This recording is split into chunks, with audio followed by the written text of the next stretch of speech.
વિષયની શરૂઆત આપણે એક નાની એવી વાર્તા સાથે કરીએ અને વાર્તાથી જ મારે તમને જે કંઈ પણ વાતો છે ને એ સમજાવવી છે. એટલે વિષયની શરૂઆત પણ આ નાની એવી વાર્તા સાથે, અને ધ્યાનથી આ વાર્તાને આપ સાંભળજો. મારે આપને જે વાત કહેવી છે એ 3 ઇડિયટ્સની વાત કહેવી છે. અને 3 ઇડિયટ્સની વાત આવે એટલે આપણને તરત 3 ચહેરાઓ આપણી નજર સમક્ષ દેખાય. પહેલો ચહેરો નામ તમારી પાસેથી જોઈ, આમિર ખાન, વેરી ગુડ. બીજો ચહેરો આર માધવન, અને ત્રીજો ચહેરો સરમન જોશી. Very good. બધાને ખૂબ ખૂબ અભિનંદન કે તમને વિજ્ઞાનના સૂત્રો યાદ હોય કે ના હોય, આ 3ના નામ તો યાદ છે. ખૂબ ખૂબ અભિનંદન. અહીંયા 3 ઇડિયટ્સની જે આપણે વાત કરવી છે એ આ 3 ઇડિયટ્સની વાત નથી કરવી, મારે કોઈ જુદા 3 ઇડિયટ્સની વાત કરવી છે. પહેલો ઇડિયટ ભણવા માટે શાળામાં દાખલ થયો, અને હવે ધ્યાનથી સાંભળજો. પહેલો ઇડિયટ ભણવા માટે શાળામાં દાખલ થયો, પણ ભણવામાં અત્યંત નબળો. એના શિક્ષક એને સમજાવવા માટેનો ખૂબ પ્રયત્ન કરે, પણ આ ઇડિયટને ક્યારેય કંઈ સમજાય નહીં, ખબર જ ના પડે. શિક્ષક ભણાવતા હોય કોઈ જુદો વિષય અને આ ઇડિયટ પ્રશ્નો પૂછે કોઈ જુદા વિષયના.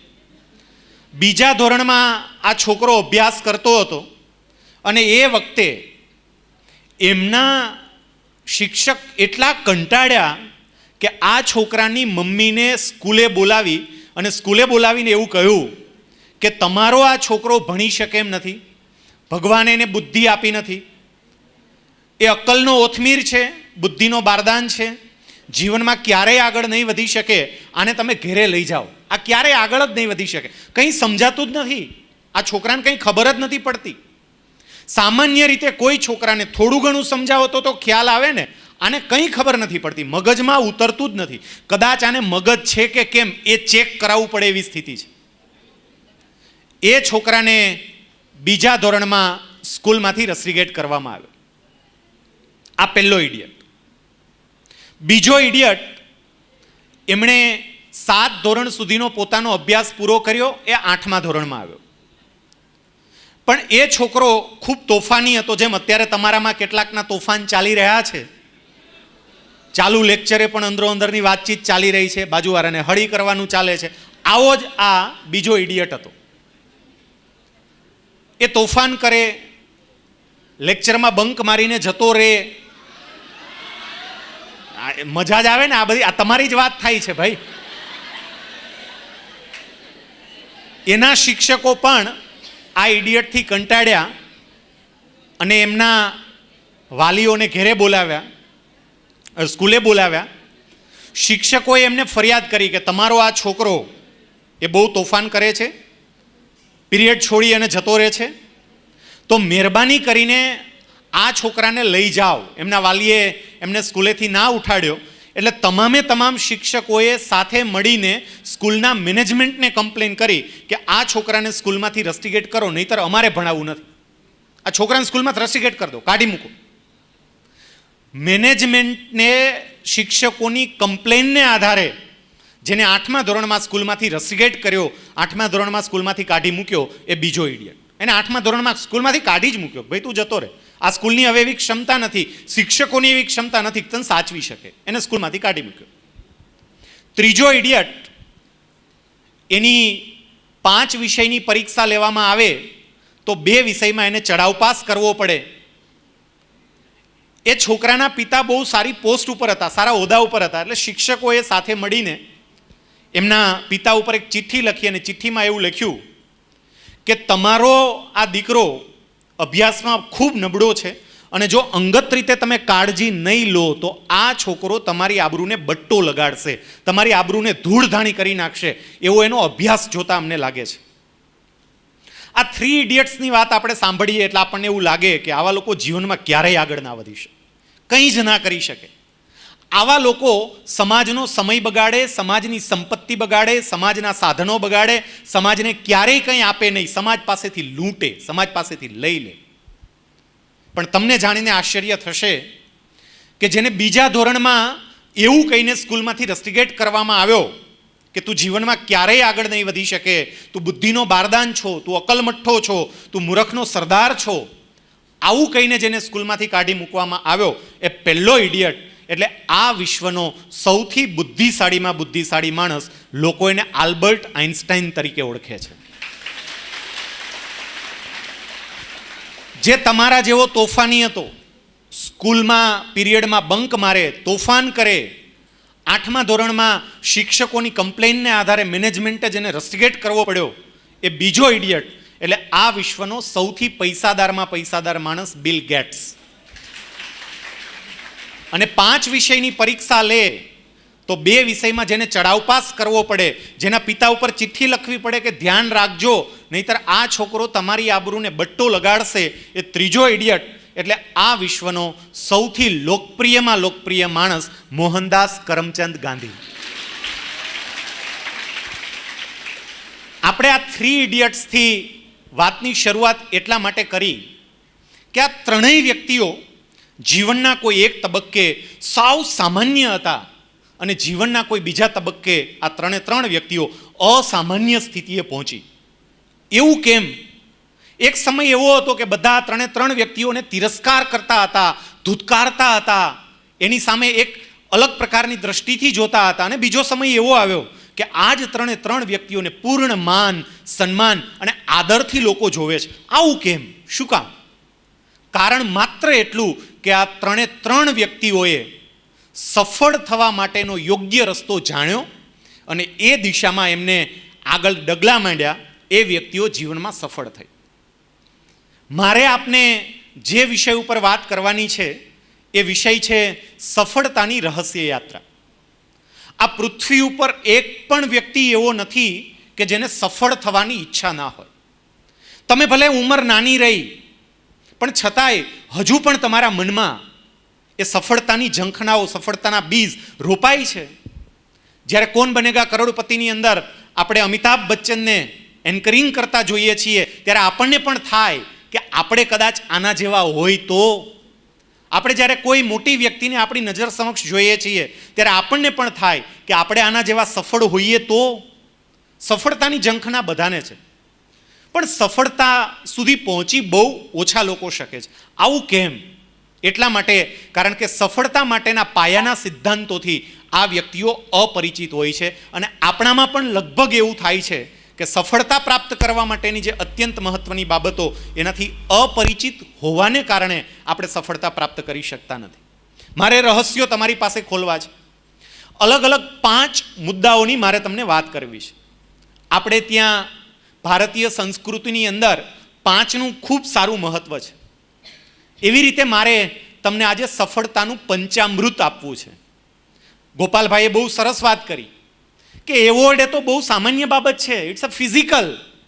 પણ અહીંયા જે વાત થાય છે એ વાતને સાંભળીને તમે એના ઉપર જ્યારે વિચાર કરો, અને વિચાર કરો એટલું નહીં, એનો અમલ કરવાની શરૂઆત કરો, એ તમારા માટે સૌથી મોટામાં મોટો એવોર્ડ હશે.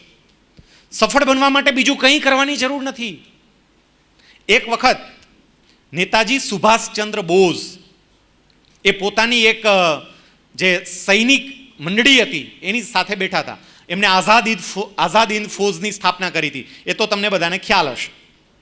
એમની સાથે બેઠા હતા અને આઝાદ હિન્દ ફૌજના સૈનિકો નેતાજીની પાસે એક પ્રસ્તાવ રાખવા આવ્યા. નેતાજીને એવું કહ્યું, બધા વાત કરતા હતા કે આપણે કઈ રીતે પ્રગતિ કરી, આપણે કઈ રીતે આગળ વધ્યા, અત્યાર સુધીમાં આપણી આ આઝાદ હિન્દ ફૌજ કેટલું સરસ કામ કરી રહી છે. અને કોઈએ નેતાજીને બહુ સરસ વાત કરી, નેતાજી આપણે કામ કરીએ, આપણી આ આઝાદ હિન્દ ફૌજનો ઇતિહાસ લખાવવો જોઈએ. આપણે ઇતિહાસ લખીએ સરસ રીતે, એમ કોઈ સારી વ્યક્તિ પાસે લખાવીએ કે આપણે કેવા સંઘર્ષમાંથી બહાર આવ્યા, આપણે કેવા સામના કરવા પડ્યા, આજે આપણે કઈ સ્થિતિએ છીએ. અને ત્યારે સુભાષચંદ્ર બોઝ એમણે બહુ સરસ જવાબ આપ્યો હતો. એમણે એટલું કહ્યું કે મિત્રો, ઇતિહાસ લખવાની કોઈ જરૂર નથી, કામ કરો અને એવું કામ કરો કે દુનિયાને તમારો ઇતિહાસ લખવો પડે. એમ તમે આ જે પંચામૃતની વાત કરીશું એના ઉપર એટલું ચિંતન, મનન, નિધિધ્યાસન કરી એ જ બાબતોને આત્મસાત કરો કે દુનિયાએ તમારા ઉદાહરણો આપીને વાતો કરવી પડે, પોતાના પ્રવચનોમાં તમને ટાંકવા પડે, તમને એક આદર્શ તરીકે લોકોએ જોવા પડે, અને એવું બનવું બિલકુલ અઘરું નથી. પંચામૃતની જે વાત કરીએ છીએ એ પૈકીની સૌથી પહેલી વાત સફળ થવા માટે શું કરવું, કઈ રીતે સફળ થઈ શકાય. પહેલી વાત, પોતાની જાતનો પરિચય. આપણને એવું થાય કે મને તો મારી જાતનો પરિચય હોય જ ને સાહેબ, હું તો મારી જાતને ઓળખતો જ હોય ને, કે હું તો મારી જાતને ઓળખતી જ હોઉં ને. પણ ઘણી વખત એવું બને છે કે વાસ્તવિક રીતે આપણે આપણી જાતને ઓળખતા જ નથી. ભગવાને આપણને કેટલી શક્તિ આપી છે એની આપણને ખબર જ નથી, આપણે કલ્પના જ નથી કરી ક્યારેય. એક સિંહણ હતી અને એ સિંહણે એક બચ્ચાને જન્મ આપ્યો. જન્મ આપતાની સાથે સિંહણ બિચારી મૃત્યુ પામી.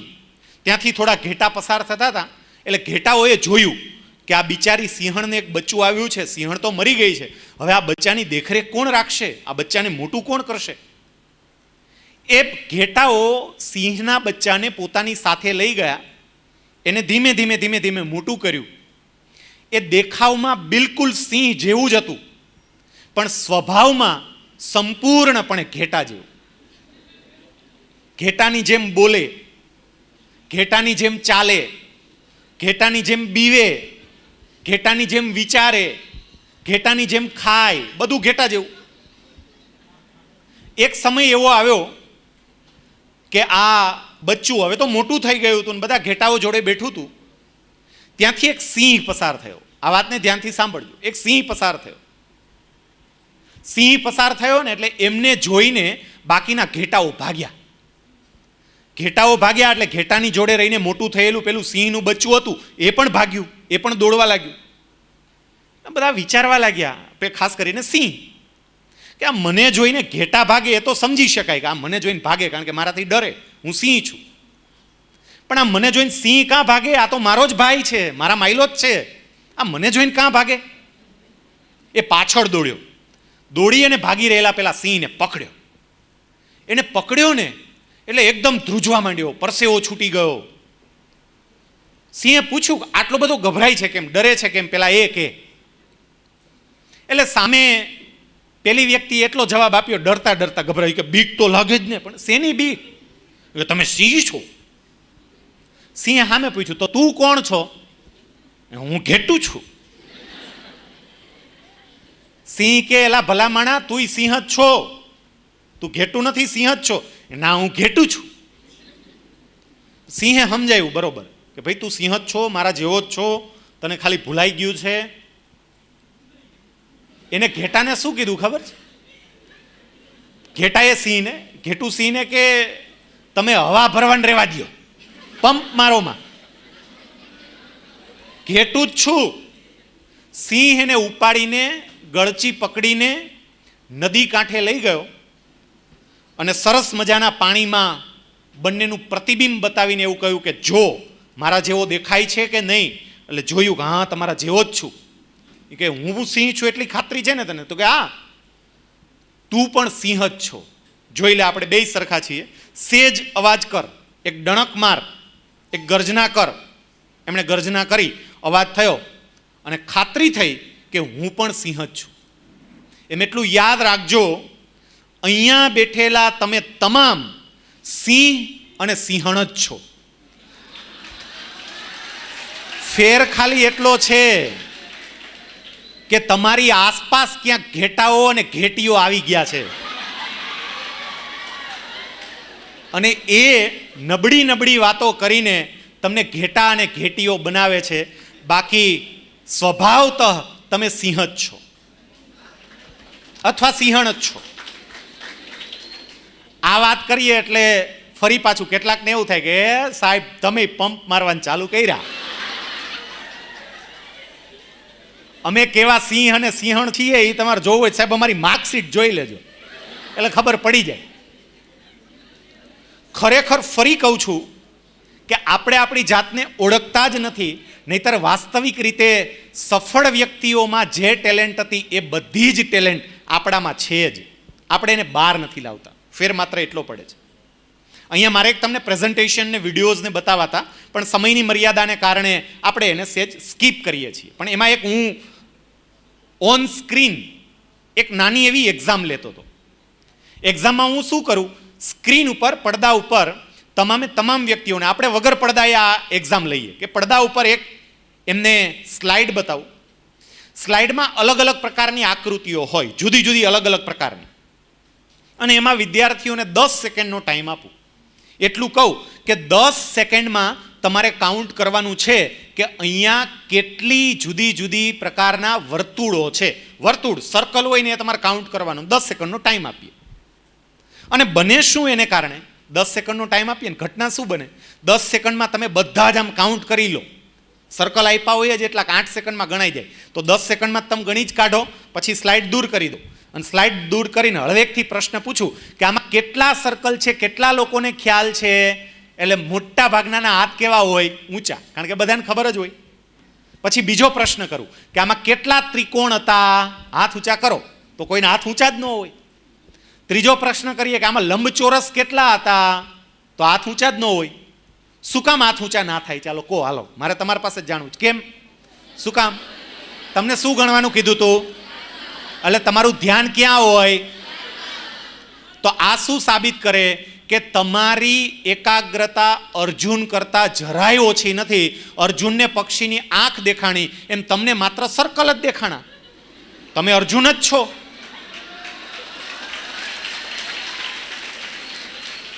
તકલીફ ક્યાં પડે છે ખબર છે? આપણને નથી બ્લેકબોર્ડ દેખાતું, નથી આપણને ભણાવતા સાહેબ દેખાતા, આપણને તો બારીમાંથી બહાર શેરીમાં હાયલા જતા વ્યક્તિઓ દેખાય છે. તકલીફ ત્યાં પડે છે. આપણને બે સાહેબે ન દેખાય ને બ્લેકબોર્ડ ન દેખાય, કાંઈ ના દેખાય. જે ચાલી જતી વ્યક્તિઓ છે ને એ દેખાય છે, ને ત્યાં તકલીફ પડે છે. તો પહેલું પોતાની જાતનો પરિચય. જેને સફળ થવું હોય એ પોતાની જાત આરે વાત કરજો. તમારી ઉંમર હવે નાની નથી. ઘણા લોકો એવું કે સાહેબ હજી તો અમે 10માં છીએ. હમણાં સંદીપભાઈ મને કહેતા હતા, સાહેબ આ મોટા ભાગે 10મા વાળા, 11મા વાળા અને 12મા વાળા વિદ્યાર્થીઓ છે. અમુક એશિયાટિકના સ્ટુડન્ટ્સ પણ છે કે જે લોકો ડિપ્લોમા કરતા હોય, એટલે આપણે એને 11-12ના સ્ટુડન્ટ્સ જ ગણીએ. તો અહીંયા આપણને એવું થાય કે અમે તો હજી નાના છીએ ને સાહેબ, સાવ નાના છીએ. હજી થોડાક મોટા થઈએ પછી કંઈક સફળતાની વાતો કરીએ તો બરોબર છે. આ જ ઉંમર તમારી છે કે તમારે તમારી જાતનો પરિચય મેળવવાનો છે. તમારે તમારી જાતને ઓળખવાની છે. બીજા તમારા વખાણ કરે અને ત્યારે તમને તમારો પરિચય મળે એમ નહીં. તમને તમારી જાતે ખબર પડવી જોઈએ કે તમારામાં શું ટેલેન્ટ છે. આ તો કોક તમારા વિશે 5 શબ્દો બોલે ત્યારે આપણને એમ થાય કે ઓહ આ હું છું. પણ એના વગર પણ ખબર પડવી જોઈએ કે હા આ હું છું. અને એ ત્યારે ખબર પડે કે જ્યારે આપણે આપણી જાત સાથે વાત કરીએ. એટલે દરેક વ્યક્તિ સૌથી પહેલું કામ કરજો, પોતાની જાતનો પરિચય મેળવજો. એટલે હવે પાછો પ્રશ્ન એ આવે કે સાહેબ મેળવવો કેવી રીતે, અમારી જાતનો પરિચય કેમ મેળવવો? તમારી જાતનો પરિચય મેળવવો એટલે અહીંયા હું એ વાત તમને કહેવા માંગુ છું મિત્રો કે ઈશ્વરે તમને કઈ ટેલેન્ટ આપી છે એ શોધવાનો પ્રયત્ન કરજો સફળ થવું હોય તો. ભગવાને દરેકને જુદી જુદી ટેલેન્ટ આપી છે. બધા આઈન્સ્ટાઈન ના બની શકે, અને બધા આઈન્સ્ટાઈન બને તો લતા મંગેશકર કોણ બનશે? દરેકને અલગ અલગ ટેલેન્ટ આપી છે. જો બધાને વડાપ્રધાન જ બનવું હોય તો પટાવાળા કોણ બનશે? દરેક પાસે જુદી જુદી ટેલેન્ટ છે. એટલે અહીંયા તમારી જાતનો પરિચય મતલબ ભગવાને તમને કઈ ક્ષમતા આપી છે, કઈ ટેલેન્ટ આપી છે. અહીંયા ફરીથી એક નાની એવી વાર્તા, અને આ વાર્તા ઉપર અમુક જે વાર્તાઓ હું કહું છું ને એના ઉપર હું ભાર મૂકીશ કે આ વાર્તા ઉપર ખાસ વિચારજો. એમ તમામ મિત્રો અત્યારે હું તમને જે વાર્તા કહું છું એના ઉપર ખાસ વિચારજો. વ્યક્તિ જો પોતાનો પરિચય મળે તો શું કરી શકે એનું ઉદાહરણ. એક છોકરો મારા બહુ સારા મિત્ર છે અને એમની જોડે મારે અવારનવાર ચર્ચાઓ થાય છે, વાત થાય છે. 10મા ધોરણમાં એ છોકરાને ગણિત, વિજ્ઞાન અને અંગ્રેજી આ ત્રણેય વિષયની અંદર 35 માર્ક હતા, 100માંથી 35 માર્ક. ગણિતમાં 35, વિજ્ઞાનમાં 35, અંગ્રેજીમાં 35. વિચાર કરો આ કેવો હોશિયાર વિદ્યાર્થી હશે. ગણિત વિજ્ઞાન અંગ્રેજીમાં 35, અને 35 આવ્યા એનો મતલબ એમ કે એને 35 તો નહીં જ આવ્યા હોય, ધક્કો મારીને 35 લાવ્યા પડ્યા હશે, ત્યારે જ 35 થયા હોય. આપણા આ હીરોને કે જેને 35 માર્ક ત્રણેય વિષયમાં હતા ને, એ આપણા હીરોને સાયન્સ રાખવું હતું. ગણિત વિજ્ઞાનમાં 35 માર્ક, અને ગોપાલભાઈ સાયન્સ રાખવું હતું પાછું, કે મારે સાયન્સ રાખવું.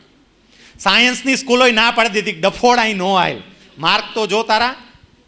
પછી હવે શું કરે, ત્યાંથી આમ રિજેક્ટ થયેલ ક્યાં જાય? કોમર્સ. કે આપણે તો કોમર્સ રાખીએ, તો કોમર્સવાળાએ ના પાડી દીધી, એડમિશન જ નથી. ભાઈ સાંભળજો ધ્યાનથી, આ છોકરા પાસે બીજો કોઈ વિકલ્પ ના રહ્યો એટલે એમને આર્ટ્સ નક્કી કર્યું કે હું આર્ટ્સ રાખું. સ્કૂલનું ફોર્મ ભર્યું, ફોર્મની અંદર એનું નામ હતું તુષાર, એટલે એમણે સ્પેલિંગ લખ્યો ને એમાં તુષારનો જેને સ્પેલિંગ લખ્યો એમાં ટી એને સ્મોલ કર્યો અને પાછળ આર આવે ને એ કેપિટલ કર્યો. એટલે એનું ઇંગ્લિશ કેટલું પાવરફુલ હશે એ આપણને ખ્યાલ આવે. એ છોકરો જ્યારે એનું ફોર્મ ઓફિસમાં આવ્યું ને, ઓફિસમાં જોયું ને, એટલે ફોર્મ જોનારાને બિચારાને ચક્કર આવી ગયા કે આ કંઈ કોણ આપણે ત્યાં એડમિશન લે છે. બોલાવ્યો મળવા માટે, અહીંયા આવો.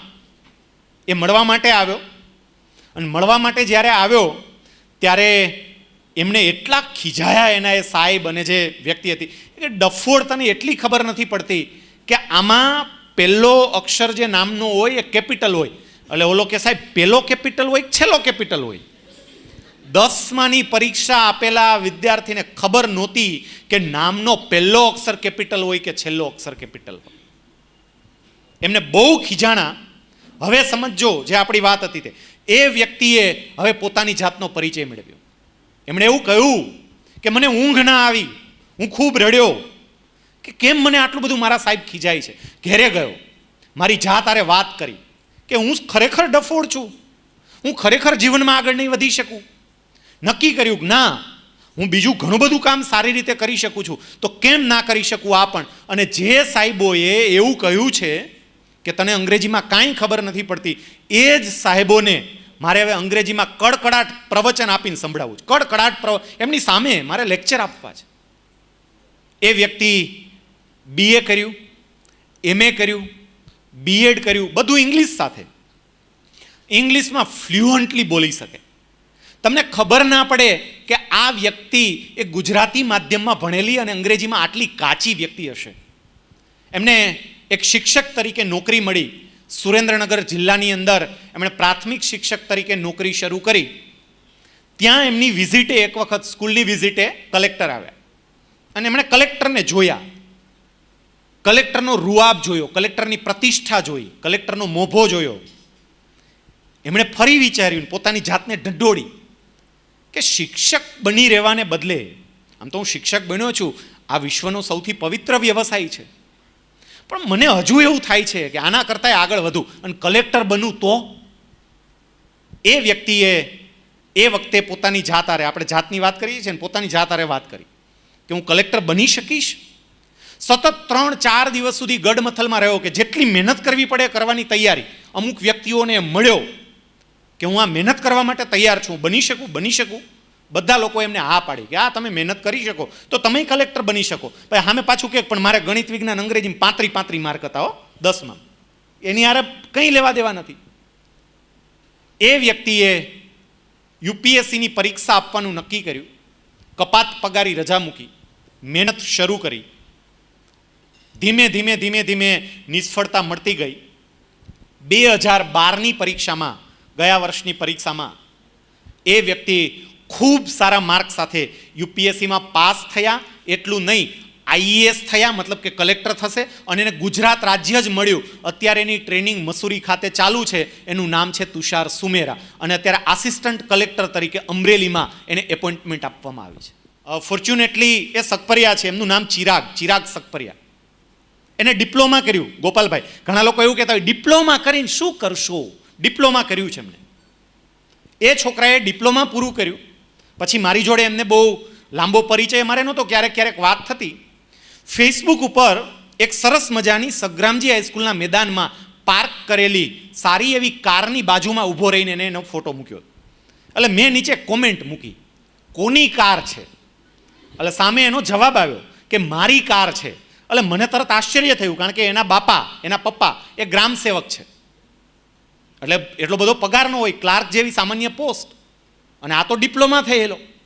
કે આવ્યા આ કાર આવી ક્યાંથી? કે મારી છે. પછી તરત મને આમ સેજ જિજ્ઞાસા થઈ કે અત્યારે કરે છે શું? એટલે એને એવું કહ્યું કે ફોરેન બેઝ મોરબીની એક કંપનીની અંદર અત્યારે હું જોબ કરું છું. આમ એટલી ઉત્કંઠા હતી ને એટલે પૂછ્યા વગર ના રહી શક્યો. નીચે તરત મેં કોમેન્ટ આપી, પેકેજ કેટલું છે, કેટલા રૂપિયા આપે છે, પગાર કેટલો આપે છે? ડિપ્લોમા થયેલો છોકરો, પણ એમને નીચે જે જવાબ આપ્યો ને, મને થોડીક વાર આમ મેં કીધામાં કંઈક ભૂલ નથી થઈ ગઈ ને. એણે જે જવાબ આપ્યો, 1 વર્ષના 24 લાખ રૂપિયા, વાર્ષિક 24 લાખનો પગાર. મેં પાછું પૂછ્યું કે આમાં મીંડું વધી નથી ગયું ને? મને કે ના, બરોબર જ છે, બરોબર જ લખ્યું છે. એટલે પછી આપણે કહીને અધો ધ ધ ધ લખ્યું કે આટલો બધો છે. એમણે સામે રિપ્લાય કર્યો કે લાખ કરી આપવાની તૈયારી કંપનીની ના હોય તો હું કંપની ક્વિટ કરી દઈશ. કાં તો મને 36 લાખ પગાર કરી દો, અને કાં હું કંપની. મહિનાનો 3 લાખનો પગાર ડિપ્લોમા એન્જિનિયર કાઢે. ક્યારે? જ્યારે પોતે એક્સપર્ટ બન્યો, પોતાની જાતને ઓળખી કે એની ટેલેન્ટ શેમાં છે, અને એક્સપર્ટ બનીને એમાં જ્યારે આગળ વધ્યો તો એ વ્યક્તિ ચોક્કસપણે એને જ્યાં પહોંચવું હતું ત્યાં સુધી પહોંચી શક્યો. એટલે પહેલો મુદ્દો, તમારી જાત, તમારામાં ટૂંકમાં કઈ ટેલેન્ટ છે, તમે કયા ફિલ્ડમાં છો એ ભૂલી જજો. હું તો ત્યાં સુધી કહું કે તમે આર્ટ્સમાં હોય ને, આર્ટ્સમાં તો પણ તમે તમારું હીર ઝળકાવી શકો જો તમારામાં ટેલેન્ટ હોય તો. અહીંયા જ બેઠા તમે ક્યાંક જોયા હતા, આ તુષાર વ્યાસ સાહેબ રહ્યા, આર્ટ્સમાં છે, પણ ગુજરાતીની અંદર અત્યારે રાજ્ય કક્ષાએ પણ એમનું નામ બોલાય, એમના પુસ્તકો બહાર પડે, લોકો એમના પુસ્તકો વાંચે. કોઈ પણ ફિલ્ડમાં હોય, પણ એ ફિલ્ડની અંદર ઊંડા ઉતરજો અને એક્સપર્ટ બનજો. એટલે પહેલાં તમારી જાતનો પરિચય, તમને શું ગમે છે, અને જે ગમતું હોય એ બાજુ તરફ જજો. બીજા જાય છે એમ નહીં, ઘેટાની જેમ નહીં, તમે તમારો અલગ રસ્તો નક્કી કરજો. નહીંતર મોટા ભાગે એવું બને કે મારા બેનપણીએ આમાં એડમિશન લીધું, મારા મિત્રએ આમાં એડમિશન લીધું, એટલે હું પણ એમાં એડમિશન લઉં. એમ નહીં, તમને ગમે છે એમાં એડમિશન લો. ફરી અહીંયા એક નાની વાત પાછી. એક ગામ હતું, અને એ ગામની અંદર એવી પરંપરા હતી કે ગામમાં કોઈ પણ વ્યક્તિ રહેવા માટે આવે ને એટલે ગામના તમામ લોકો કંઈક ને કંઈક આ રહેવા આવનારી વ્યક્તિને ગિફ્ટ આપવા માટે જાય. ગામમાં 2 ભાઈઓ રહેવા માટે આવ્યા. થોડી ઝડપથી વાત કરું છું. ગામમાંથી અલગ અલગ વ્યક્તિઓ આ ભાઈઓ માટે ગિફ્ટ લઈને જતી હતી. એમાં ગામમાં એક સુથાર, એણે સરસ મજાની લાકડાની 2 ઢીંગલી બનાવીને બંને ભાઈઓને એક એક આપીને એવું કહ્યું કે આ લાકડામાંથી ઢીંગલી બનાવી છે, પણ એને પકવી શક્યો નથી અત્યારે, કારણ કે બહુ ટાઈમ નહોતો ને, એટલે આ લાકડું પકવ્યું નથી. આ લાકડાને તમારે પકાવવું હોય તો એને પાણીમાં પલાળજો. એ પાણીમાં પલળશે ને એટલે લાકડું સરસ રીતે પાકશે. ગામમાં એક કુંભાર રહેતો હતો, અને જે ગામમાં કુંભાર રહેતો હતો ને એણે 2 સરસ મજાની કાચી માટીની બનાવેલી ઢીંગલી લાવ્યો, અને એ પણ બંને ભાઈઓને આપીને એવું કહ્યું કે આ કાચી માટીની ઢીંગલી છે, આને હું પકવી નથી શક્યો, ઉતાવળે લાવ્યો છું, પણ જો આને તમારે પકાવવી હોય, મજબૂત કરવી હોય ને આ ઢીંગલીને, તો એને તમે આગમાં તપાવજો. આ ઢીંગલી આગમાં તપશે ને એટલે બહુ સરસ મજબૂત બનશે. એક ભાઈ, એમણે પેલી કાચી માટીની ઢીંગલી એને ઉપાડીને આગમાં નાખી, અને બીજી જે ઢીંગલી હતી લાકડાની એને ઉપાડી અને લાકડાની ઢીંગલી પાણીમાં નાખી. પરિણામ એ આવ્યું કે લાકડાની ઢીંગલી પાણીમાં પલળીને એકદમ મજબૂત બની, અને પેલી માટીની ઢીંગલી આગમાં તપીને મજબૂત બની. પણ બીજો ભાઈ હતો, એમણે થોડું અવળું કર્યું. એણે કાચી માટીની ઢીંગલીને ઉપાડીને પાણીમાં નાખી અને લાકડાની ઢીંગલીને ઉપાડીને આગમાં નાખી. પરિણામ એ આવ્યું કે પેલી કાચી માટીની ઢીંગલી પાણીમાં ઓગળી ગઈ અને લાકડાની ઢીંગલી આગમાં બળી ગઈ. આપણી કેટલીય ઢીંગલીઓ રોજે રોજ આગમાં બળે છે અને પાણીમાં ઓગળે છે, કારણ કે એની ટેલેન્ટ સિવાયના ફિલ્ડમાં નાખીએ છીએ. તમે જુદા ફિલ્ડમાં વયા જાઓ છો, તમને જે ગમતું હોય, દિલ જે કરતું હોય એ ફિલ્ડમાં તમે આગળ વધો. ગણિત વિજ્ઞાનમાં રસ હોય તો જ સાયન્સમાં જાઓ. એટલે તમારી જાતનો પરિચય મેળવો. આ પહેલું પંચામૃત. બીજું પંચામૃત આવે, ચલો મેં મારી જાતનો પરિચય મેળવી લીધો, મારામાં કઈ ટેલેન્ટ છે એનો મને ખ્યાલ આવી ગયો. સાહેબ મને ખબર પડી ગઈ મને શું ગમે છે, હવે શું કરવાનું? બીજી વાત આવશે, સફળતાનો બીજો સિદ્ધાંત, ધ્યેય નક્કી કરો. હવે ગોલ ડિસાઈડ કરો. એવું બને છે કે મોટા ભાગે આપણું જીવન ધ્યેય નક્કી કર્યા વગર જ પસાર થઈ જાય છે. ધ્યેય જ નક્કી નથી થતું. શું કરવું છે તમારે, કંઈ નક્કી નહીં. કેટલીય વ્યક્તિઓ 10મા અને 12મા ધોરણની હોય, આપણે એમને પૂછીએ કે દોસ્ત તારે શું કરવું છે, તારું રિઝલ્ટ આવે પછી તારે શું કરવું છે, અને પેલી વ્યક્તિનો જવાબ હોય એટલું કે સાહેબ એ તો ટકા આવે ને પછી જોઈશું. એમ નક્કી કર્યું જ નથી અત્યારે શું કરવું. અરે તમારી ક્યાં વાત કરીએ છીએ, કોલેજ પૂરી કરી નાખે ને તોય ધ્યેય નક્કી નથી હોતું શું કરવું છે. ધ્યેય નક્કી હોવું જોઈએ કે મારે આ જ કરવું છે. અને જો તમારું ધ્યેય નક્કી હોય તો તમને ત્યાં સુધી પહોંચતા કોઈ અટકાવી શકે નહીં, કોઈ. ધ્યેય નક્કી કરો. આ ગુજરાતનો એક યુવાન, કદાચ બહુ ઓછાને ખ્યાલ હશે, પણ ગુજરાતનો એક યુવાન એ પોતાના જીવનનું એક ધ્યેય આજથી 15 વર્ષ પહેલા નક્કી કરે છે. બિફોર 15 years, 15 વર્ષ પહેલા. બીજા કોઈને ખબર નથી, પણ એ વ્યક્તિ એવું નક્કી કરે કે આ દેશની સાચા અર્થમાં જો સેવા કરવી હોય,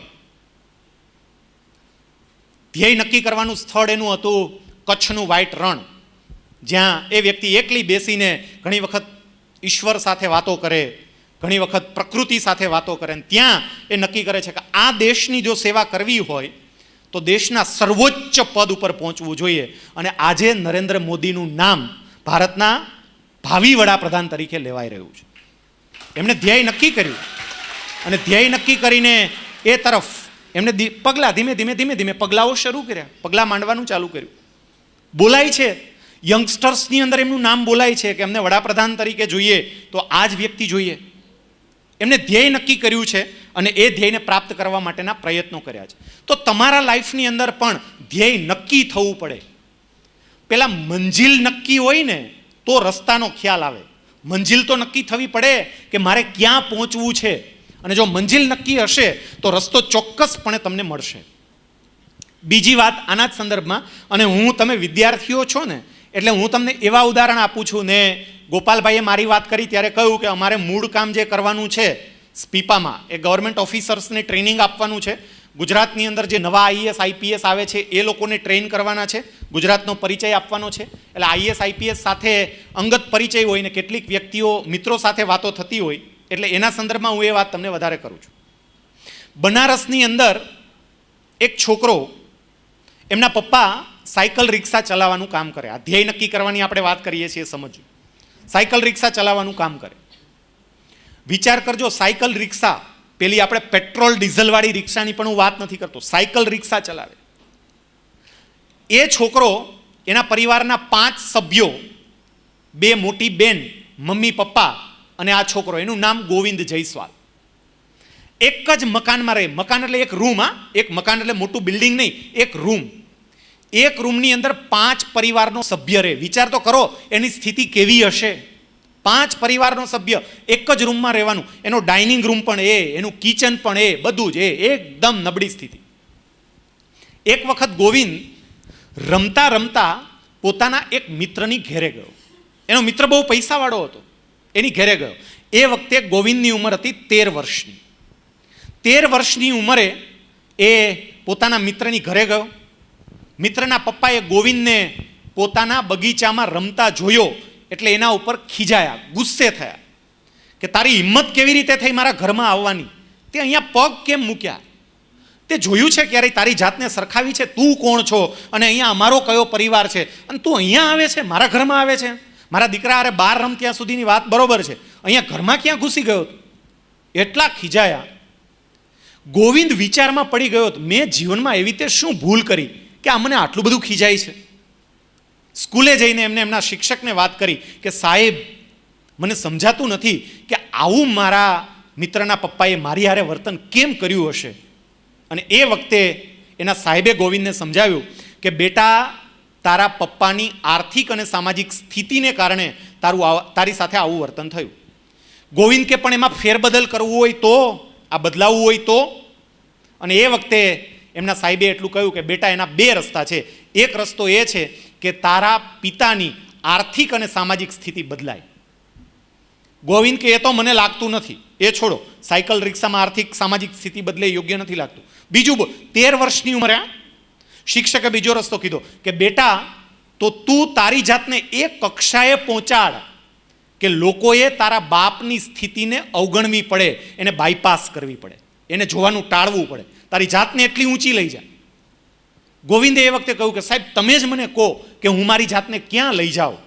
અને એના સાહેબે એવું કહ્યું હતું, મજાકમાં જ કહ્યું હતું, કારણ કે એને ખબર હતી કે આ ગામડાનો છોકરો આ શું કરવાનું. મજાકમાં કહ્યું હતું કે બેટા આઈએએસ થઈ જા, આઈએએસ થા. અને એ વખતે પેલો છોકરો એના જીવનનું લક્ષ્ય નક્કી કરે છે કે મારે આઈએએસ થવું છે. આપણે જે ધ્યેયની વાત કરીએ છીએ ને એ ધ્યેય નક્કી કરે છે કે મારે આઈએએસ થવું છે, ગમે એમ કરીને આઈએએસ થવું છે. પહેલાં પોતાની જાતનો પરિચય મેળવ્યો એને કે હું થઈ શકીશ, મહેનત કરી શકીશ, જવાબો બધા પોઝિટિવ આવ્યા, અને પછી નક્કી કર્યું ના તો મારે આ કરવું જ છે, એટલે ધ્યેય નક્કી થયો. એ છોકરાએ 8મા ધોરણથી એવી તંતોડ મહેનત શરૂ કરી આઈએએસ થવા માટે, ખૂબ સંઘર્ષ કરે, કારણ કે સ્થિતિ એની સામાન્ય હતી. દિલ્હીની અંદર કોલેજ પૂરી કરીને સ્પેશિયલ કોચિંગ ટ્યુશન લેતો તો એ વખતે એની આર્થિક પરિસ્થિતિ સાહેબ એવી હતી કે 2 વખતની ચા પીવાના પૈસા પણ એની પાસે નહોતા. એ 2 વખતની ચા પણ ન પી શકે, બીમાર પડી જતો ભૂખ્યો રહી રહીને, તોય હાથમાંથી ચોપડી નીચે ના મૂકે. મેં ધ્યેય નક્કી કર્યું છે કે મારે આ જગ્યાએ પહોંચવું છે, આ ચોપડીને હું નીચે કઈ રીતે મૂકી શકું. ઇન્ટરવ્યૂ એ જે પરીક્ષા આપે એ પરીક્ષાના 3 સ્ટેજ હોય, prelims, mains, interview. Prelims pass, mains pass, ઇન્ટરવ્યૂમાં જવાનું થયું. અને એ વખતે ઇન્ટરવ્યૂમાં જતી વખતે એની સ્થિતિ કેવી હશે એની કલ્પના કરો કે પહેરવાના કપડાં પણ એની પાસે નહોતા, બૂટ નહીં સારા, કપડાં નહીં. એમની મોટી બેન મમતા, એના લગ્ન થઈ ગયા હતા, અને મમતા એ વખતે પ્રેગ્નન્ટ હતી. એમને થોડાક કોમ્પ્લિકેશન્સ હતા, ટ્રીટમેન્ટ કરાવવાની હતી. મમતાએ 1500-1700 રૂપિયા બચાવીને રાખ્યા હતા પોતાના બાળકની ટ્રીટમેન્ટ માટે. અને મમતાને જ્યારે ખબર પડી કે ભાઈને ઇન્ટરવ્યૂમાં જવાનું છે, એની પાસે પૈસા નથી, કંઈ નથી, એ વખતે પોતાની આ બેને પોતાના 1400 રૂપિયા ભાઈને આપીને એવું કહ્યું કે ભાઈ આમાંથી તું કપડાની જોડી લે, તું બૂટ લે અને ત્યાં જા. એ વખતે બિચારો ગોવિંદ રોયો કે બેન તારી સ્થિતિ કેવી છે ને આ સ્થિતિમાં હું તારા પૈસા કઈ રીતે લઈ શકું. અને એ વખતે એની બેને પણ એવું કહ્યું હતું કે ભાઈ કદાચ એવું હશે, ભગવાનની જે ઈચ્છા હશે તે, ભગવાનની ઈચ્છા હશે તો બાળકને જીવાડશે, અને ભગવાનની ઈચ્છા નહીં હોય તો કદાચ બાળક બીજી વખત પણ આ પૃથ્વી ઉપર આવશે, પણ આ તક તને બીજી વખત નહીં મળે. બેને પોતાના પૈસા ભાઈને આપી દીધા. એમાંથી એ છોકરો એક જોડી કપડાં, એક જોડી બૂટ લઈ ઇન્ટરવ્યૂ આપવા ગયો. એ ઇન્ટરવ્યૂની અંદર એને સિલેક્ટ કરેલા સબ્જેક્ટમાં સમગ્ર ભારતમાં એને હાઈએસ્ટ માર્ક હતા. એટલું નહીં, પરીક્ષા એણે ક્રેક કરી, આઈએએસ થયો, અને અત્યારે નાગાલેન્ડમાં કોહિમામાં એક કલેક્ટર તરીકે પોતાની સેવાઓ આપી રહ્યો છે. કેમ? આ કોહિમામાં બને, બનારસમાં બને, અત્યારે કોહિમામાં છે, પણ બનારસમાં બને, ગોંડલમાં કેમ ના બને? ગોંડલમાં કેમ ના થાય? એટલા માટે, કારણ કે આપણે લક્ષ્ય નક્કી નથી કરતા, આપણે ધ્યેય નક્કી નથી કરતા. જીવનમાં શું પ્રાપ્ત કરવું છે, તમારે શું જોઈએ, નક્કી તો કરો. નક્કી કરી અને એ દિશામાં આગળ વધો, અને પછી તમે જુઓ કે સમગ્ર સૃષ્ટિ તમારી સાથે આવશે, તાલ મેલાવશે તમારી સાથે આગળ વધવા માટે. રાજકોટની જ છોકરી 12મા ધોરણમાં જ્યારે હતી ને, થોડા વર્ષ પહેલાની વાત છે, 12મા ધોરણની અંદર એ છોકરીએ પોતાના ઘરની દિવાલમાં મોટા અક્ષરે લખી નાખ્યું હતું, ભાવિની રાણપરા સમગ્ર ગુજરાત બોર્ડમાં પ્રથમ. હજી તો 12મું ભણે છે, 12મામાં આવી, પણ એને દિવાલમાં લખ્યું અને મોટા અક્ષરે લખ્યું કે જેથી કરીને સતત જોઈ શકે, પોતાનું ધ્યેય પોતાની નજરની સામે રહે. એ લખ્યું એમણે. પરિણામ એ આવ્યું કે બોર્ડનું જ્યારે પરિણામ આવ્યું ત્યારે ભાવિને રાણપરા સમગ્ર ગુજરાત રાજ્યની અંદર 1લો નંબર હતી. એ બોર્ડમાં 1લો નંબર લાવી. શું કામ લાવી? તો કે એને લક્ષ્ય નક્કી કર્યું હતું, એમને ધ્યેય નક્કી કર્યું હતું. તો ધ્યેય નક્કી કરો. ધ્યેયનું એક હજુ ઉદાહરણ આપું અને પછી આગળના મુદ્દા ઉપર વાત કરું. બેનો આ બાબતને ખાસ યાદ રાખજો, કારણ કે તમારા માટે તો એ આદર્શ કહી શકાય. અમેરિકામાં જન્મેલી એક છોકરી, એનું નામ જેસિકા કોક્સ. અને જેસિકા કોક્સ જન્મીને ત્યારે ઈશ્વરે એની સાથે એટલી મોટી મજાક કરી હતી, કારણ કે એ છોકરીને 2 હાથ જ નહોતા. અહીંથી 2 હાથ જ નહીં, અહીંથી નહીં, સાવ આટલો ટુકડો હોય એવું નહીં, અહીંથી જ ખભેથી જ 2 હાથ જ નહોતા જન્મતાની સાથે. લોકો એને આર્મલેસ ગર્લ કહેતા, હાથ વગરની છોકરી, આર્મલેસ ગર્લ. એ છોકરી 5મા ધોરણમાં અભ્યાસ કરતી હતી. એક વખત એના શિક્ષક બધા જ વિદ્યાર્થીઓને પોતાની સામે બેસાડી અને એના સપનાઓ વિશે પૂછતા હતા કે તમારા સપનાઓ શું છે, તમારા જીવનમાં શું બનવું છે, તમે આગળ શું વિચારવાના છો, આગળ શું કરવાના છો, ભવિષ્યનો પ્લાન. જેસિકાનો વારો આવ્યો અને જેસિકાને પૂછ્યું, Jessica, what you want to B in your life? તારે તારા જીવનમાં શું બનવું છે, તે નક્કી શું કર્યું છે? હવે વિચાર કરજો, જેને બે હાથ નથી એ છોકરી શું જવાબ આપે? જેને બે હાથ જ નથી એ શું કહી શકે? આપણે તો બે હાથ હોય તોય જાત જાતના બાના કાઢીએ. એને બે હાથ નથી અને એ છોકરી પોતાના સાહેબની સામે જોઈને એવું કહે છે, sir, I want to be a pilot, મારે પાયલોટ બનવું છે. હવે વિચાર તો કરો, હાથ નથી અને પાયલોટ બનવાની વાત કરે છે. ભગવાને આપણને બે હાથ આપ્યા છે ને તોય ઘણાને આંટી દઈએ કરતા કરતા. કેટલે બે હાથ છે તોય આ હાથ વગર એને પાયલોટ બનવું હતું. એના ટીચરે એવું કહ્યું કે બેટા ચોક્કસપણે બની શકીશ. એટલા માટે કારણ કે તારું ધ્યેય નક્કી છે, તારો ગોલ નક્કી, તારે શું બનવું છે એ નક્કી છે. હવે બેટા એક એટલું કામ કર કે પ્લેન ચલાવવા માટે હાથ જોઈએ ને. સામાન્ય માણસ જે કામ હાથથી કરતો હોય ને બધા જ કામ તું પગથી કરતા શીખી જા. બધા કામ પગથી કર બેટા. એ છોકરી પગથી લખે, પગથી તરે, બધા જ કામ પગથી. અને એટલા સરસ, જેટલા આપણા હેન્ડ રાઇટિંગ સારા ન હોય ને એટલા જેસિકાના ફીટ રાઇટિંગ સારા થતા. એ પગથી એટલું સરસ લખી શકતી હતી. સમય એ આવ્યો થોડા વર્ષો પહેલાં જ, 24 વર્ષની ઉંમરે આ જેસિકાએ સમગ્ર વિશ્વને એક ધ્યેય નક્કી કર્યા પછી પ્રાપ્ત કરવા માટેનું ઉત્કૃષ્ટ ઉદાહરણ પૂરું પાડ્યું. અમેરિકન ગવર્મેન્ટે જેસિકા કોક્સને 24 વર્ષની ઉંમરે પગથી પ્લેન ઉડાડવા માટેનું કાયદેસરનું લાયસન્સ આપ્યું અને આજે વિશ્વની એ પહેલી પાયલોટ છે જે પગથી પ્લેન ઉડાડે છે. પગથી પ્લેન ઉડાડે છે. કેમ? બે હાથ નથી, પગથી પ્લેન. કેમ? ધ્યેય નક્કી છે, શું કરવું છે નક્કી છે. તમારો ગોલ નક્કી હશે તો ચોક્કસપણે તમે એને અચીવ કરી શકશો.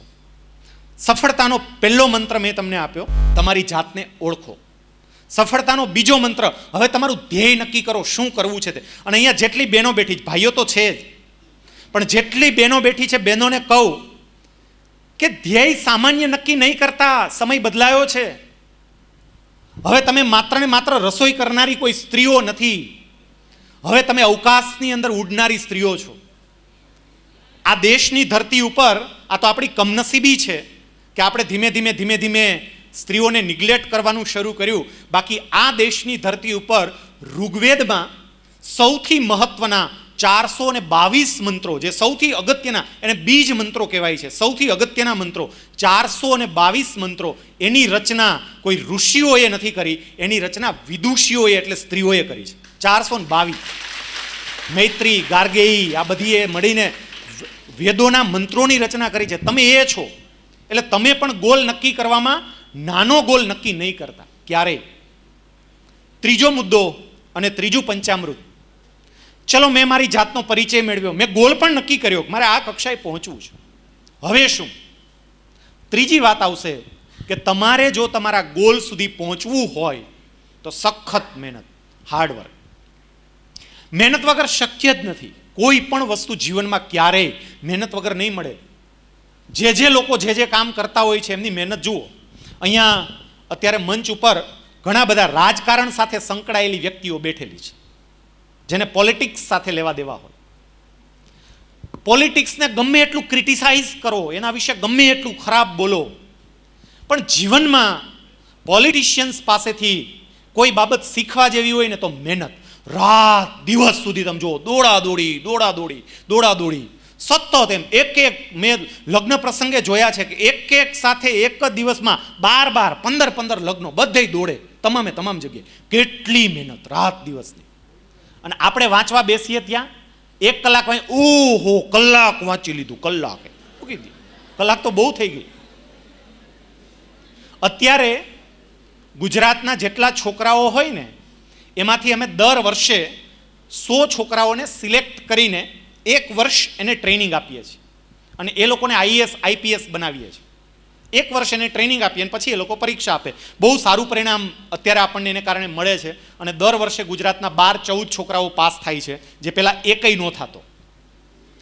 આનું પરિણામ આટલું સારું આવ્યું એની પાછળનું કારણ કયું? આ છોકરાઓ બધા સ્પીપાના બહુ વખાણ કરે કે સ્પીપાની અંદર આમ ને આમ.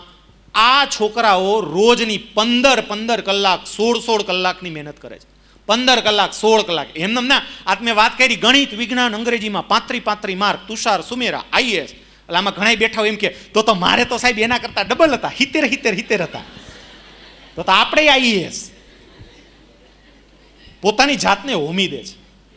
मिटा दे अपनी हस्ती को अगर कुछ मर्तबा चाहते हो, मिटा दे अपनी हस्ती को अगर कुछ मर्तबा चाहते हो, दाना खाक में मिलके गुले गुलजार होता है.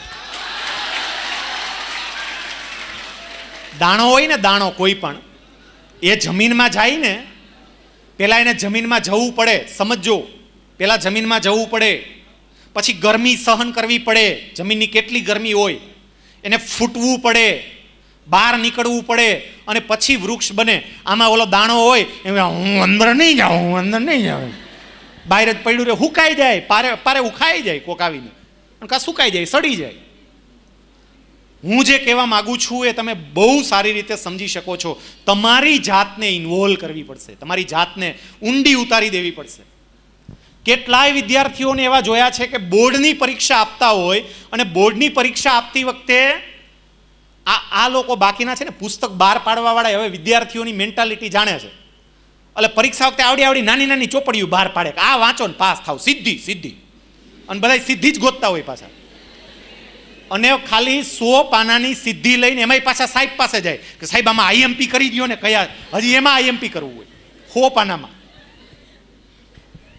જો તમારી મહેનત કરવાની તૈયારી ન હોય તો શબ્દો મારા યાદ રાખજો. મહેનત કરવાની તૈયારી ન હોય તો ગધેડા જેવું જીવન જીવવાની તૈયારી રાખજો. કાં તો મહેનત કરો ને કાં ગધેડા બનો, બે. જાતને હોમી દેવી પડે. અને જે લોકો આ મહેનત કરે છે એ પોતાના ધ્યેયને પાર પાડી શકે છે. કેટલાક ઉદાહરણ. અનિલ અંબાણી અને મુકેશ અંબાણી, આ બંને ભાઈઓ જ્યારે એના પિતા અવસાન પામ્યા ત્યારે 65,000 કરોડ રૂપિયાની સંપત્તિ મૂકીને ગયા. આજે બંને ભાઈઓની સંપત્તિ ભેગી કરો એટલે 2,40,000 કરોડ કરતાં પણ વધારાની સંપત્તિ છે. એટલી બધી સંપત્તિનું સર્જન એણે કેવી રીતે કર્યું? એમને બેઠા નહીં રહેતા હોય. વચ્ચે મુકેશ અંબાણીના પત્ની નીતા અંબાણી, એનો એક સરસ મજાનો ઇન્ટરવ્યૂ આવ્યો હતો ચિત્રલેખામાં, અને એમાં એ પોતાના અંગત જીવનની વાતો કરતા હતા. અને એમાં એમણે એવું કહ્યું હતું નીતા અંબાણીએ કે ઘણી વખત મુકેશ રાતે 1 વાગે 1:30 વાગે ઘેરે આવે, અમને કોઈને ક્યારેય નથી જગાડતા, કોઈને ક્યારેય હેરાન નથી કરતા, ચૂપચાપ જમી લે અને શાંતિથી સૂઈ જાય છે.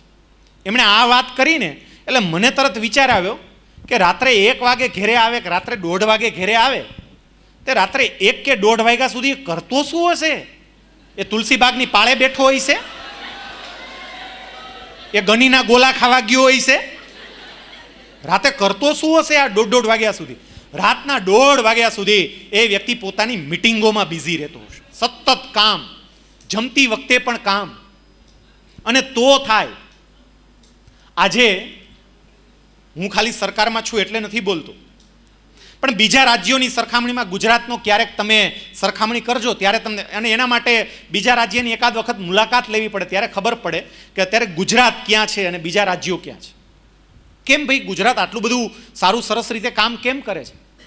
અધિકારીઓની થતી ચિંતન શિબિરો દર વર્ષે, હમણાં થોડોક સમયથી એ બંધ થયું, દર વર્ષે 4 દિવસ સુધી તમામ આઈએએસ આઈપીએસ ઓફિસરોની, તમામ મંત્રીમંડળની ચિંતન શિબિર થાય. સવારના 5 વાગ્યાથી રાતના 11 વાગ્યા સુધી 4 દિવસ કોન્સ્ટન્ટ એક્ટિવિટી ચાલે. કોન્સ્ટન્ટ 4 દિવસ સુધી સખત મહેનત કરીને દરેક કલેક્ટરને પ્રોજેક્ટ આપવામાં આવે કે ચલો નવો પ્રોજેક્ટ લાવો. તમારા જિલ્લામાં તમે શું કર્યું? જિલ્લા વિકાસ અધિકારીને પ્રોજેક્ટ આપવામાં આવે, ચલો શું નવું કરશો? આ તો જૂનું બધું રૂટીન તો ચાલે જ છે ભાઈ, નવું શું કરવાના છો, લાવો. અને બધા તંત્રને દોડતું કર્યું કે તંત્ર દોડતું થયું. તો આ ક્યારે શક્ય બને? આ વિકાસને બધું ક્યારે થાય? મહેનત કરીએ ત્યારે. સેમ મારા લાઈફની અંદર મારે જો આગળ વધવું હોય તો ક્યારે વધી શકાય? તો કે હું પૂર્ણપણે મહેનત કરું ત્યારે. એક બીજું એવું નામ, એનું નામ છે બ્યોન્જ બોન. આપણે બહુ ઓછા આવી વ્યક્તિઓથી જાણકાર હોઈએ છીએ. ટેનિસ પ્લેયર હતો અને વર્લ્ડ નોન ટેનિસ પ્લેયર. આપણને ક્રિકેટરોની જ ખબર પડે છે, એ સિવાય બીજા કોઈની બહુ ખબર પડતી નથી. બ્યોન્જ બોન એ ટેનિસ પ્લેયર હતો, પણ જે લોકોને તમારામાંથી ટેનિસમાં ઇન્ટરેસ્ટ હોય એને ખ્યાલ આવશે કે ટેનિસની અંદર વિશ્વ લેવલે ઘણી બધી સ્પર્ધાઓ થાય, પણ એમાં 4 ગ્રેન્ડ સ્લેમ છે.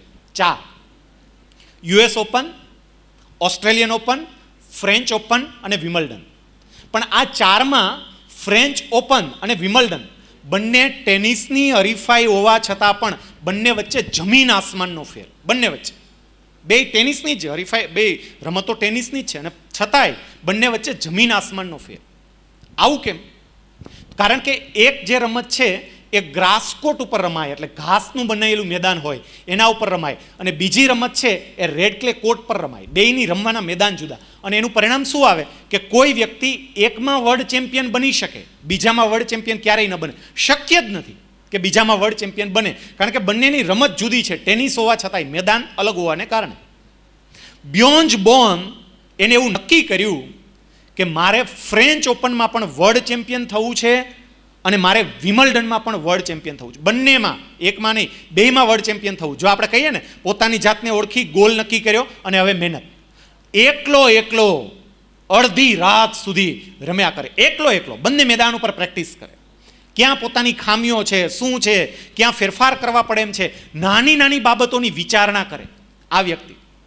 અને પરિણામ એ આવ્યું કે 1976ની સાલમાં જ્યારે ફ્રેન્ચ ઓપન રમાણી, એ વ્યક્તિ ફ્રેન્ચ ઓપનમાં વર્લ્ડ ચેમ્પિયન હતો. એટલું નહીં, 1976ની સાલમાં ત્યાર પછી વિમલ્ડનમાં પણ એ વ્યક્તિ વર્લ્ડ ચેમ્પિયન હતો. બંનેમાં એને વર્લ્ડમાં રેકોર્ડ બ્રેક કર્યો કે એક જ વ્યક્તિ બેયમાં ચેમ્પિયન હોય. અને એક વખત નહીં મિત્રો, 1976થી શરૂ કરીને 1981 સુધી લગાટ 5 વર્ષ આ માણસ બંનેમાં વર્લ્ડ ચેમ્પિયન રહ્યો છે. બંનેમાં 5 વર્ષ કોન્સ્ટન્ટલી. પણ એ ક્યારે? પોતાની જાતને હોમી દે ત્યારે. તો અહીંયા પેલી બે વાત કરીને કે ભાઈ એક તો પોતાની જાતને ઓળખો. ઘણા કે સાહેબ ઓળખી લીધી, હું છે ને સાહેબ વડાપ્રધાન થવા માટે જ જન્મો છું. ઓળખાઈ જ ગયું સાહેબ. બીજું, તમારું ધ્યેય નક્કી કરો, તો કે ધ્યેય નક્કી જ, વડાપ્રધાન જ થવું છે. ત્રીજું હવે આવે મહેનત. તો મહેનત એના માટે જોઈએ કારણ કે ત્યાં જ આપણે કાચા પડીએ છીએ. આપણા ગુજરાતીઓ માટે એક સરસ મજાની કહેવત છે, આપણા ગુજરાતીઓ માટે જ સ્પેશિયલ આ કહેવત છે. ગુજરાતીઓ આરંભે સુરા. ગુજરાતીઓ આરંભે સુરા. કોઈ પણ બાબતની શરૂઆત કરવી હોય ને, એટલે આપણે આમ એટલા આમ તૈયાર હોય ને કોઈ પણ બાબતની શરૂઆત કરવી હોય ત્યારે, પણ જેમ જેમ સમય પસાર થતો જાય ને એમ ધીમે ધીમે ઢીલા પડતા જાય. અત્યારે હું આપને આ વાત કરીશ ને એટલે તમારામાંથી ઘણા મને સમજાય છે કે હું અહીંયા જે વાત કરી રહ્યો છું અહીંયા બેઠેલા 450 માટેની છે જ નહીં. આ વાત અહીંયા બેઠેલી માત્ર 10 વ્યક્તિ માટેની જ છે. 450 માટે છે જ નહીં, એ મને ખબર છે. 10 વ્યક્તિ માટેની જ વાત છે. એ 10 વ્યક્તિને આ સમજાશે ખરું, એ શરૂઆતય કરશે, પણ પછી સમય પસાર થશે એમ ધીમે ધીમે મૂકી દેશે. એ નહીં, કોન્સ્ટન્ટ ચાલુ રહેવું જોઈએ, મહેનત સખત ચાલુ રહેવી જોઈએ. એટલે ત્રીજી બાબત, તમારી જાતને સમર્પિત કરી દો, પુષ્કળ મહેનત કરો. ચોથી વાત, અને પંચામૃતનું આ ચોથું અમૃત, સામૂહિક પ્રવૃત્તિઓ કરો. જેને સફળ થવું હોય એ વ્યક્તિ સામૂહિક પ્રવૃત્તિઓ કરો. સામૂહિક પ્રવૃત્તિઓ કરો એટલે આપણને ટેવ એવી પડી છે કે મોટા ભાગે આપણે પ્રવૃત્તિઓ એકલા કરવા ટેવાયેલા છીએ. એકલા નહીં, ગ્રુપમાં એક્ટિવિટી ચાલુ કરો.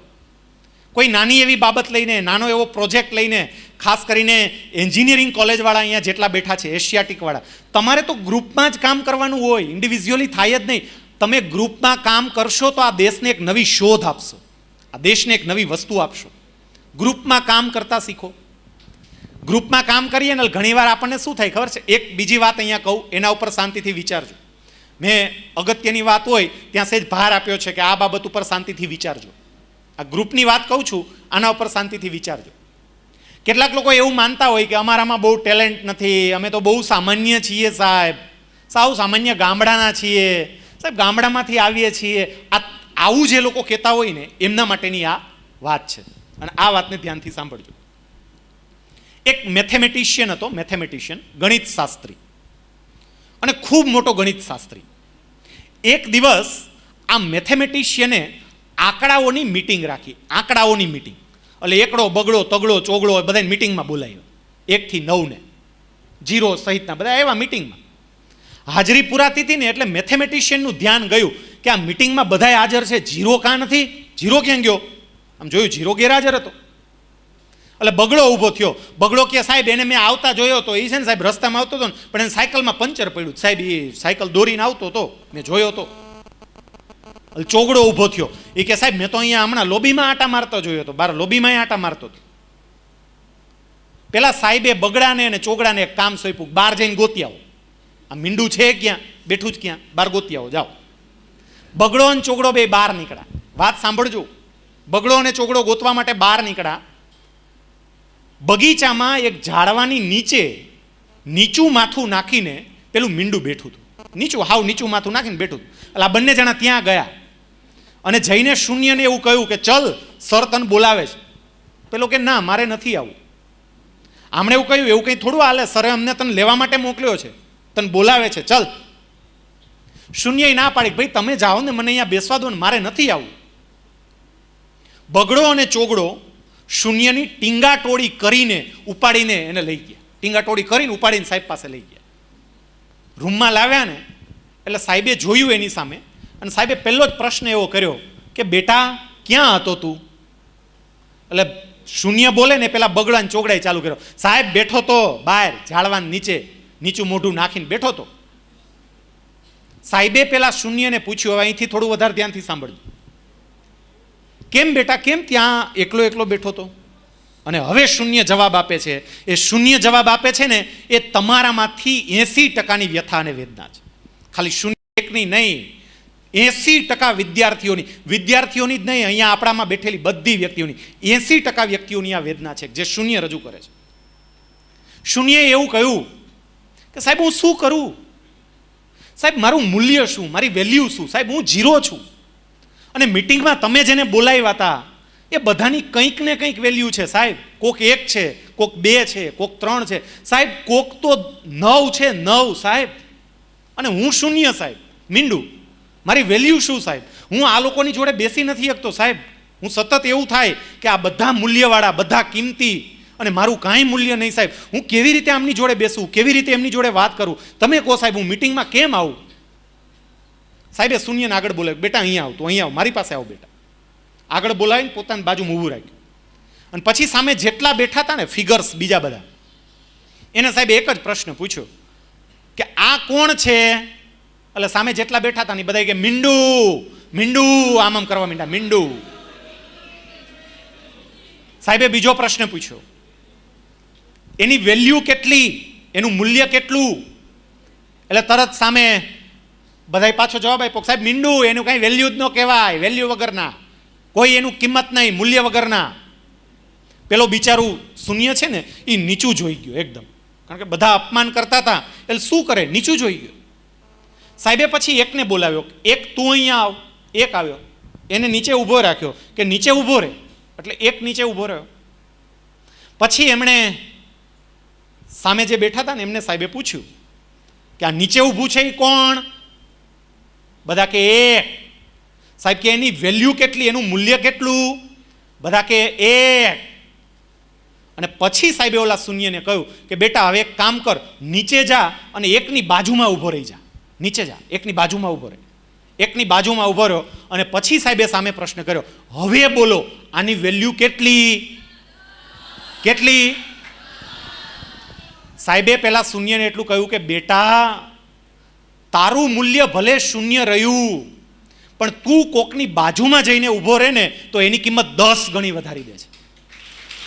એની કિંમતમાં 10 ગણો વધારો થાય છે. એમ એટલું યાદ રાખજો કે તમને ભલે એવું લાગતું હોય કે આપણે સામાન્ય છીએ, આપણને બહુ ફાવતું નથી, બાકીની બધી બહુ મોટી મોટી વ્યક્તિઓ છે, પણ તમે એ મોટી વ્યક્તિઓની સાથે જોડાવ છો ત્યારે એની કિંમતમાં તમારે કારણે ખૂબ વધારો થાય છે. ગ્રુપ એક્ટિવિટી કરો, સાથે જોડાઈને મિત્રો સાથે રહીને કામગીરી કરો અને તો જ તમે સફળતા તરફ આગળ વધી શકશો. એકલા એકલા નહીં. હા, જ્યાં વાંચવાનું કે એવું હોય ત્યાં આપણે એકલા એકલા વાંચીએ બરોબર છે, પણ સમૂહથી દૂર બહુ ન જવું. કેટલાક લોકોને એવું હોય છે કે બધું એકલા એકલા જ કરે, એમ એ બહુ ઓછા સફળ થાય. બને ત્યાં સુધી સામૂહિક રીતે પ્રયત્નો કરવા જોઈએ. પાંચમું અને છેલ્લું અમૃત, અને સૌથી અગત્યનું અમૃત, એ પહેલાં હું 4ની વાત કરું કે મેં તમને કહ્યું કે તમારે સફળ થવું હોય તો આ 4 બાબત ઉપર ફોકસ કરવું પડે. પહેલું, પોતાની જાતનો પરિચય. બીજું, ધ્યેય નક્કી કરવાનું. ત્રીજું, સખત મહેનત. ચોથું, ગ્રુપ એક્ટિવિટી, સામૂહિક પ્રયત્નો. અને પાંચમું અને સૌથી છેલ્લું, સૌથી અગત્યનું, નિષ્ફળતા મળે તો પણ અટક્યા વગર સતત આગળ વધતું રહેવું. નિષ્ફળતા મળે તો અટકી નહીં જતા. આપણે એ થાય છે કે નિષ્ફળતા મળે એટલે આપણે અટકી જઈએ છીએ. ધ્યેય નક્કી કરીએ, પ્રયત્નો કરીએ, 10માં ઓછું રિઝલ્ટ આવે એટલે અટકી જઈએ. અટકવાનું નથી.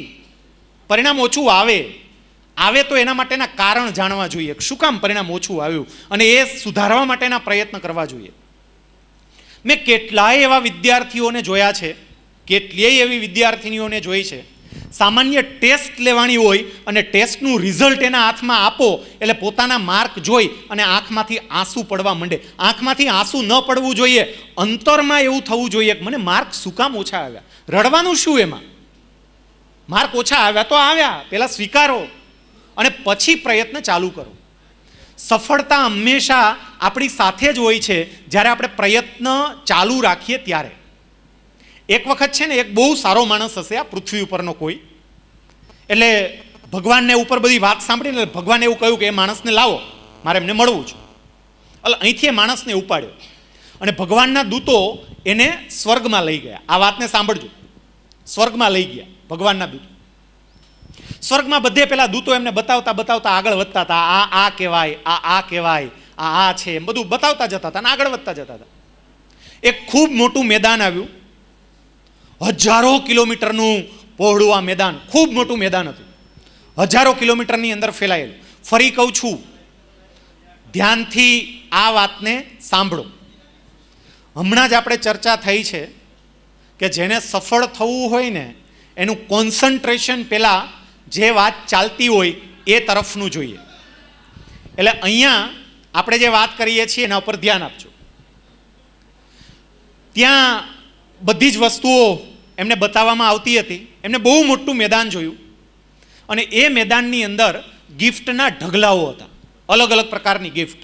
ખૂબ બધી ગિફ્ટ હતી અલગ અલગ જગ્યાએ, રેપરમાં સરસ રીતે પેક કરેલી.